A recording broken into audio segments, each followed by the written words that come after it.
This is Micool KS3 soundbar. Soundbar ni apa yang menarik ialah dia kecil sahaja, tapi firing system dia boleh firing di bahagian depan ni. Lepas tu bahagian tepi pun dia ada speaker guys, sebab dia punya speaker ni jenis Dolby Atmos. Tapi bukan itu saja, sebenarnya korang boleh masukkan HDMI sini, tekan HDMI ni, masuk terus, dan dia boleh jadi sebagai TV box. Yang ni pula SPDIF.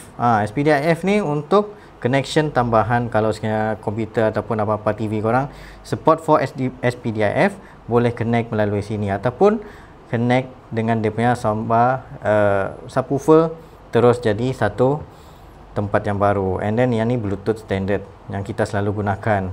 Lepas tu sini ada minus, positif. Memang terbaik Micool KS3 ini guys.